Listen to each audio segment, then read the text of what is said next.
Hello, everyone. This is Ariel. Welcome to this episode where I will talk about the dark room practice. First, what is the dark room practice? Throughout history of humankind, there are different mystery schools that have similar type of practices. So you might have heard of like in mystery schools lineages, they will have like the priest or priestesses. They will be um, confining themselves in dark small places in the mountain, in the caves or underground, in crypt and all that. So these are part of the spiritual practice that um, has sort of passed on through the ancient time. And so why would people do that? Why would people do that? So there are many benefits. Like even though right now, like especially the modern way we're doing it, we're looking at the physical benefit. Like it's like a biohacking kind of thing as well. However, back in the days, like in the ancient time, most of the reasons that it was done in mystery school is for spiritual purpose, for helping us to tap into um, another state. Because if you want to go to look at the studies, there are many studies you can probably Google or research on. And this is not the focus of today's session. Today's the focus is more about sharing my own personal experience.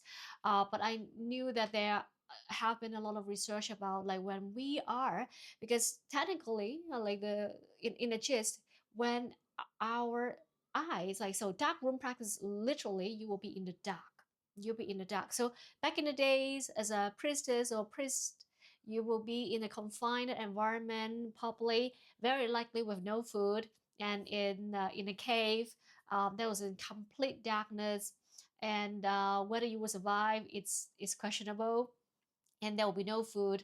That kind of really extreme initiations, and it flew my memories about other lifetimes as a high priest, a high priest or high priestess.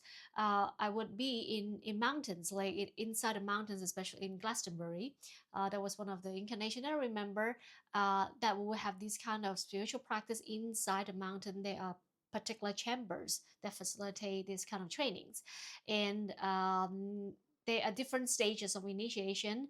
And at the highest stage, it can be really like the life or death kind of experience. But that is because there was such a high level of like sort of test. And through the mystery school, you already practice how do you manage your biological functions, your vital signs, and all that. So, but back in the modern time, okay, right now, what the a lot of science have shown us, if you want to research, go ahead, do your own thing.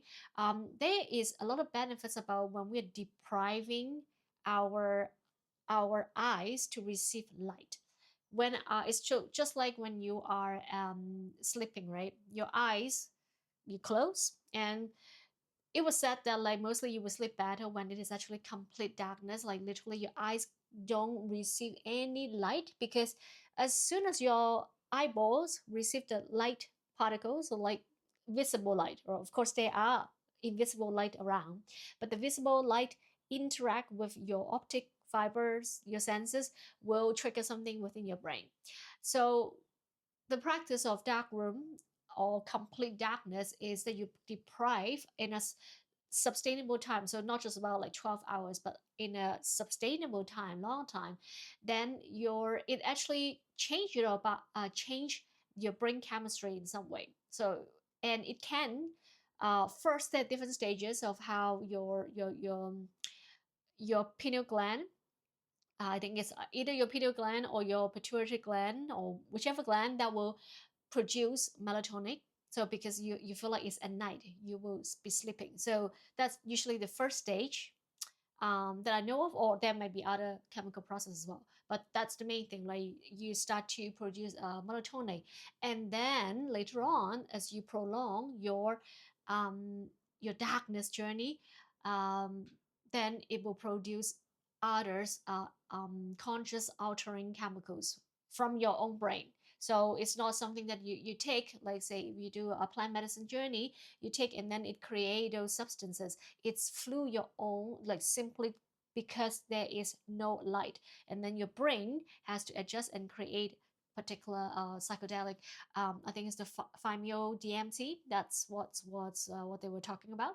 So this is one of the goals. So people do it nowadays. I mean, for all kinds of reasons, of course. And I personally did it because I wasn't very much into like the psychedelic aspect of it. I just know that as a spiritual practice, I need to go through that. It's also psychologically, it has this metaphysically, it has this meaning of facing my darkness, being able to be comfortable with the dark.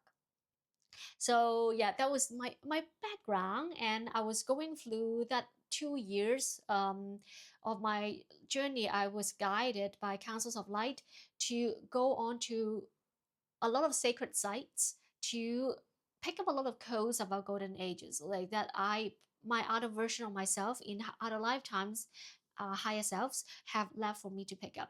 And then I was very inspired about like just dedicating that 2 years of traveling around the world and doing different spiritual practices, whether it's co-creating with sacred sites, or and this is of course like going to the this particular dark room thing wasn't particularly about like the sacred site, but it's a mystical journey that I think is part of my my own soul journey that I need to remember, because through that experience I'll remember other version of myself in other lifetimes that as a priestess or as a priest that have gone through this kind of similar journeys for my spiritual growth. So that was my intention, and I was already learning from Master Mantak Chia. Yeah, he is amazing grand master of Taoism. I learned the first learn Qi Zhang with him. So Qi Zhang is the Taoist abdominal massage, or the vitals so the Qi massage for vital organs. So basically, it's massaging your tummy. It is the it is the most amazing things ever. I'm like, that's the benefits of Qi Zhang was just phenomenal. It is something that I don't think there was anything that like um, any other biohacking or massage can really like replace the power of Qi Zhang. And so that's the story of another day. I'll probably dedicate another episode just talking about Qi Zhang. But that was how I met Master Chia. So one of my great friend, my yogi wifey, we went to a lot of yoga teacher trainings together, to share rooms as roommate. And then she gave me, in one of the training that we went to, with our teacher Paul Griley of Yin Yoga, she gave me a Chinezang session, and I was like, oh my god, what is that? What is that? Just the It's such a powerful practice, because I know that there's a lot of blockages and stagnancy like within my organs. And in Chinese medicine and in Taoism, we know that the the organs are vitals, because the organs themselves are not just like a biological unit that the Western medicine custom like categorize, but they are a whole organ network. They are consciousness itself. So different organs have different consciousness, different not just biological function, but metaphysical relationship, psycho emotional, mental function as well. And yeah, so that's, and also how related to our consciousness. So when I received that first Chinezang, I was like, oh my God, I need to learn about that. I need to learn about that. So that's how I started, and I went to Chiang Mai, in northern Thailand, to study with Master Chia. And so when I was there in his resort, Tao Garden, beautiful place, and I love the food so much. It's one of the those kind of diet are really really supportive for me, because it's based on Chinese medicine 5 elements theory.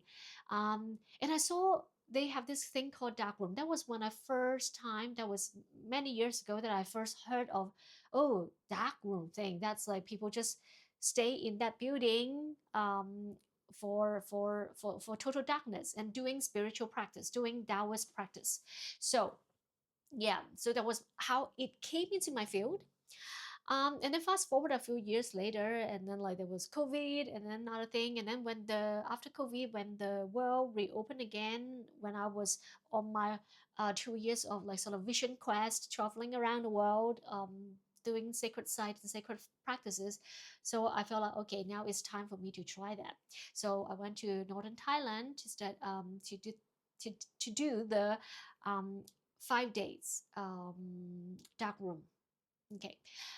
All right. So, how does it look like? How does it look like? Oh, let's talk about the preparation. So as soon as you sign up, okay, so now let's talk about there are many ways to do dark room. So Master Chia, like he has his own particular like resort to do it, and they have a building that dedicate for that practice when they are running it. Like when they are not running it, this is just like a normal building with rooms that people can stay in, like a guest house.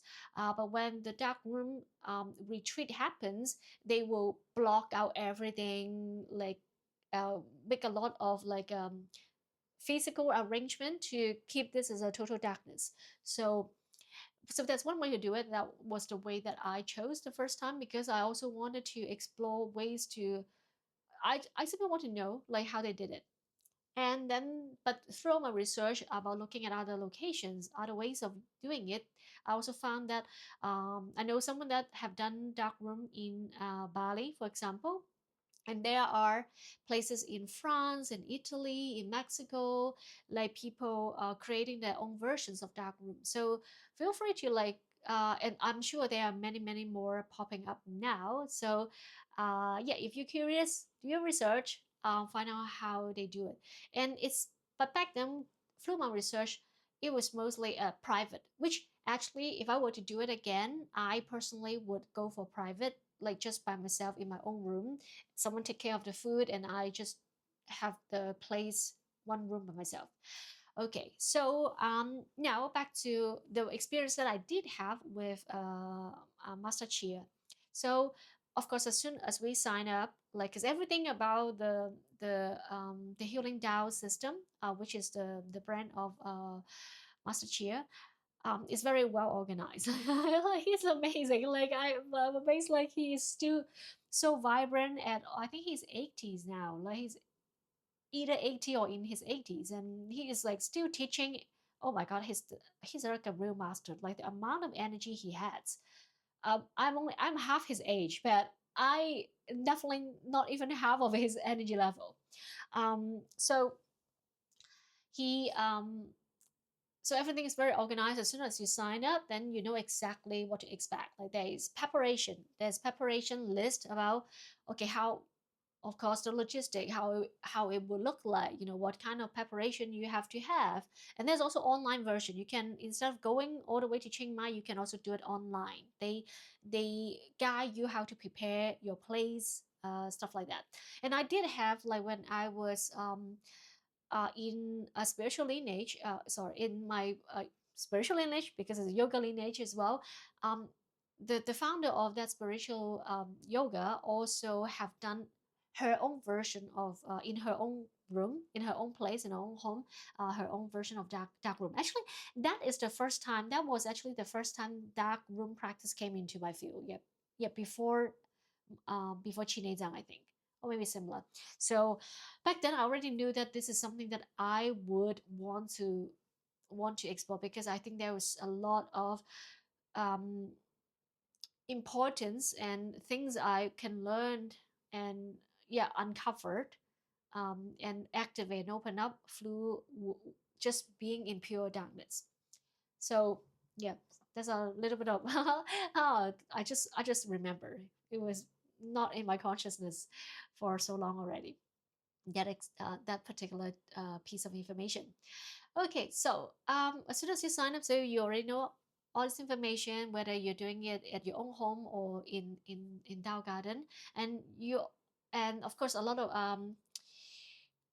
technical information like the science, the chemical behind it, like the science behind the science behind it. You will know okay what is the yeah what is science behind it. You know what kind of different at different stages. when you're in the darkness, what kind of sort of brain chemistry that might happen that you can expect. So this is all a lot of things for the mental preparation, and what kind of like food that will be supportive for this journey as a preparation and during the retreat as well.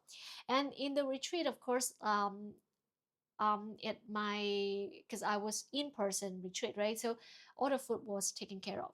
So we arrived. You can arrive however long earlier if you like. So I arrived, I think maybe a few days earlier, because to prepare for the jet lag, and then you register, and then you got assigned your room, and then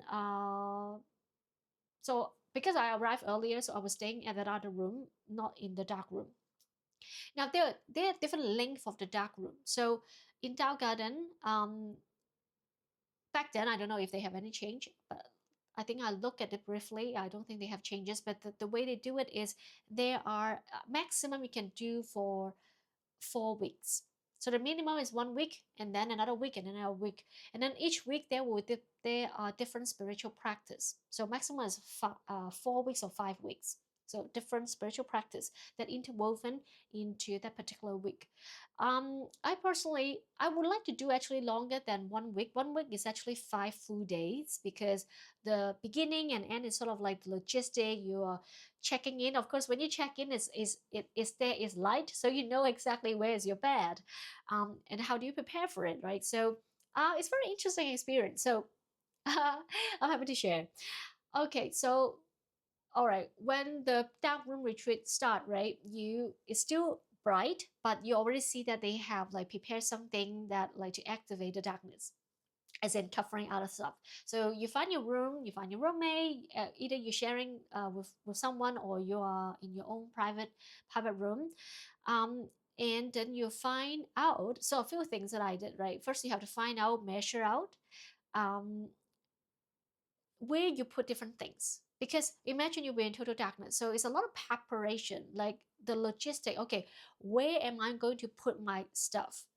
Like line like, so how do you put them so you know exactly that, like, and so how, and also like say how far is the toilet from your bed, from this corner of your bed, walking to the is how many steps and what direction, whether is it like, do you need to touch the wall, you know, where the wall, where the doors, where the windows. It's like, so it's activate a lot of your senses that are not your eyesight.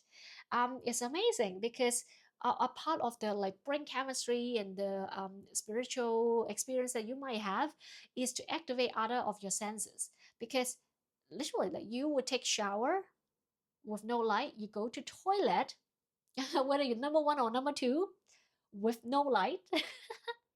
So the preparation is like you have to really know about where things are.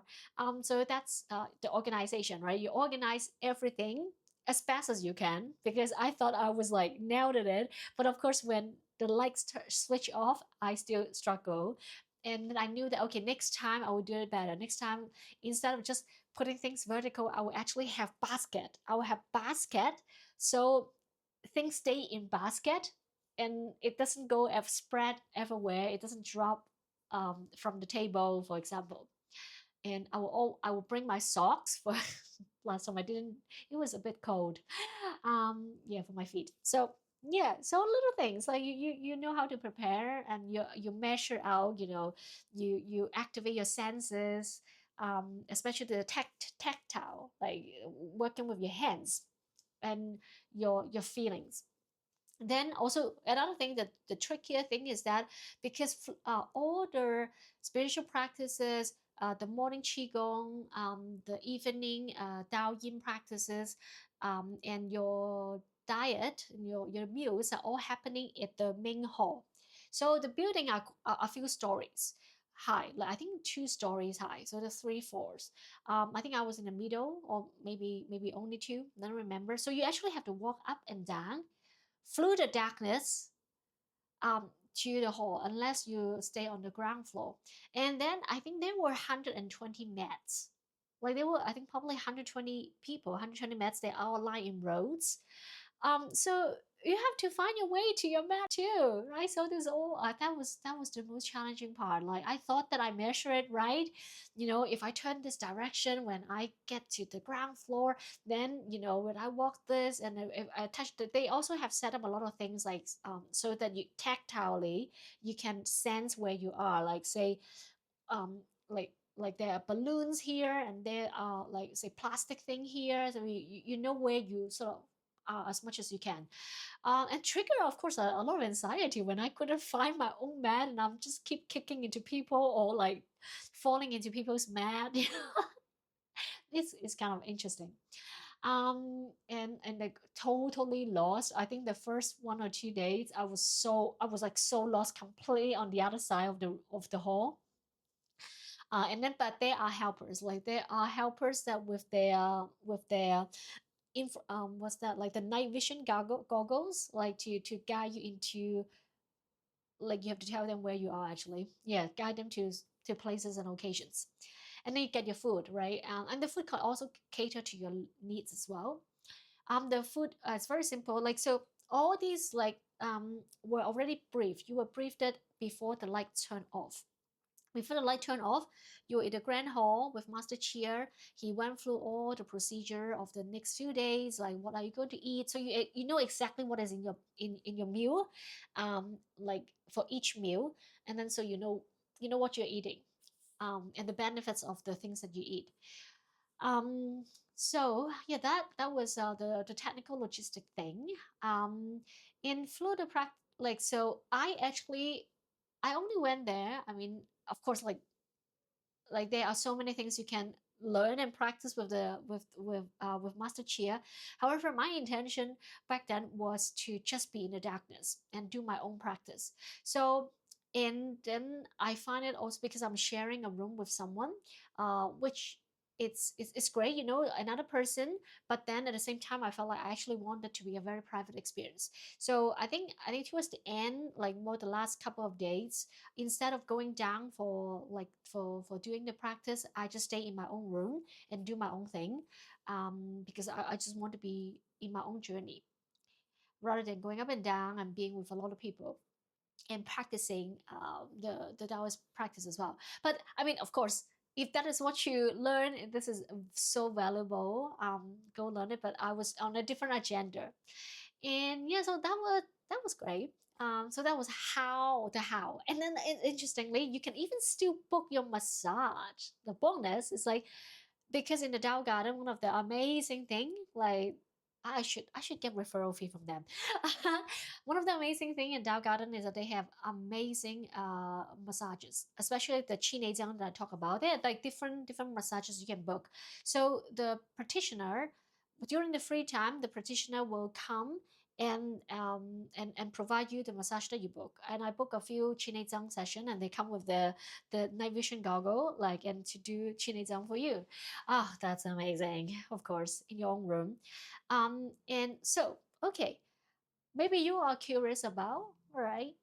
How does a daily schedule look like, right? So daily or like interwoven into my reflections.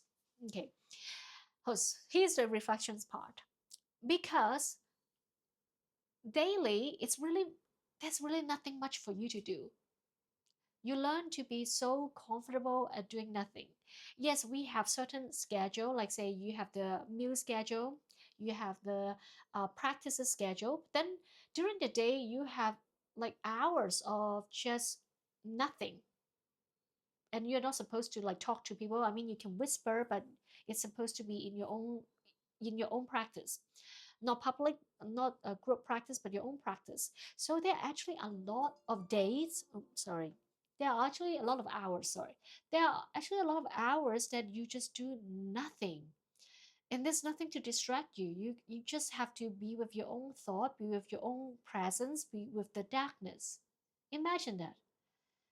That's very liberating. And it does, now that I think about that experience, you can really feel that how easily we want to get distracted. As soon as we feel bored, the first sign of boredom, you would just like do something, right? And there is like there's really nothing for you to do. You cannot use your phone. Like literally, it's absolute darkness. And shout out to the Tao Garden team. The darkness was so total that even because sometimes our eyes adjust to darkness, right? After a few like minutes, like naturally your eyes can see better even if it is dark, right? If there are actually trace of light. However, even after 5 days in total darkness and the last day, I still only see darkness. So that's how amazing they have blacked out of complete darkness, still being able to ventilate the air. So great shout out to the Tao Garden team. Um, so it's amazing. And for that experience, that I learned like just learn to be boredom, learn to be like just do nothing. And observe my mind. So there are of course like different mystical experience people can explore. I have got like say some of my friends they see the violet light within the darkness. That's the violet light of the cosmos. And I didn't see that, but I have my own spiritual experiences, and one of them I want to share is um, sort of tie into like how we can like face our demons or shadows, whatever you want to call that. Because interesting enough, like before I went to the Tao Garden, I was binge watching the Netflix show The Strangers Things. I don't usually watch this kind of thing because it's just so scary and all that, but I really find that shows really well made. That is an amazing like amazing shows, like how they shoot and the storyline and the twists and all that. So I was binge watching them just like I think like the few weeks before I went to dark room. And the funny thing, so when I was in the darkness, I literally like in one of my meditation or visions, however, it's like you're conscious. It's like how do you tell whether you're awake or asleep? You don't know. You're just in that darkness. Like it can be you're still sleeping, you're awake, don't know. But one of the experience I had is like I saw these like stranger things kind of monsters like coming out with their tentacles, like the hands, the fingers, like the branches, trying to get me. And then I was in this train carriage. I was in a train carriage in a city, and then they suddenly found me and they tried to grab me. And then I was like in that corner. I was in that corner like, oh my god, they got me. What should I do? Oh my god, I'm so scared. But just at that moment when I was facing my fear of these dark creatures, I was like, oh, oh, how silly I am to be afraid of them. I would just turn into, so they're trying to grab me. As they reach their hands to grab me, I just turn myself into stardust. I just turn myself into light particles, and just like flying out through the fingertips, through the fingers. And then as a light, a cluster of light particles, I just look at them and I just send them blessing. I just bless them, and then off I go as a cluster of light. Okay, I am sure. I hope so. I think there are some codes to activate your consciousness when I'm sharing this story. So I love you to feel into that, because this is what we truly are, right? We are lights. When we remember that we are light, and we literally can transform, teleport, change our reality any moments, rearrange our particles. That's what we are heading, right? So I'll let you contemplate on that. And okay, what else I want to share? Because I want to keep this relatively within 30 minutes. Um, I think that's I feel a lot of the codes I actually share with just in the space, in the multidimensional space. Yeah, so that was my experience, and I enjoyed it. And I'm actually tuning into when will be the timeline for me to do it again. However, I also know that I would probably want to do it just by myself, in a total darkness, for maybe 3 days, or 5 days, who knows? But just by myself rather than because I have my own practices that I want to do, and without any distractions from people, from things as well. Yeah, so how are you feeling? Are you curious? Maybe you were curious and now you have got more information that, like, maybe would you try it? And or if you have tried it, what are your experience? Share with us. I send you a lot of love and I will see you in another episode. Bye.